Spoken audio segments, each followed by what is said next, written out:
तर गोकुळ दूध संघावर प्रशासक येण्याचा मार्ग मोकळा झाला। यानंतर भाजपचे आमदार शिवाजी पाटील यांनी मंत्री हसन मुश्रीफ यांच्यावर गंभीर आरोप केले आहेत। गोकुळमधला भ्रष्टाचार आता बाहेर पडायला सुरुवात झाली आहे। प्रशासक आल्यावर हसन मुश्रीफ यांना कशाची भीती वाटते, आपल्या सरकारवर विश्वास नाही का, असा सवाल आमदार शिवाजी पाटील यांनी केला।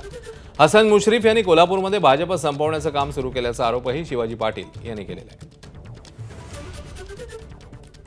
जेवढे मुश्रीफ साहेबांचं जेवढं असेल, नावेद मुश्रीफ साहेबांचं असेल, त्याच्यापेक्षा जास्त आपला आबाजीचा मोठा बाबाजी येतो, त्याच्याकडे खूप मोठे विषय आहेत।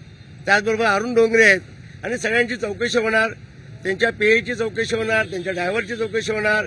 आता त्यांच्या नावावरच्या प्रॉपर्टी होत्या त्या आता लगेच गेल्या महिन्यामध्ये सगळ्या फिरवाफिरवी झाले नातेवाईकांच्या, त्यांच्या ते सगळे रजिस्टर चेक करणार आणि जे आम्ही पुरावे आम्ही जे भ्रष्टाचाराच्या विरोधात ईडी मार्फत आपण सर्व मांडू म्हटलं, त्याचे आम्ही पुरावे तुम्हाला सर्व मीडियासमोर देऊ, कोर्टासमोर देऊ आणि जी समिती बसेल प्रशासन त्याला नक्कीच देऊ।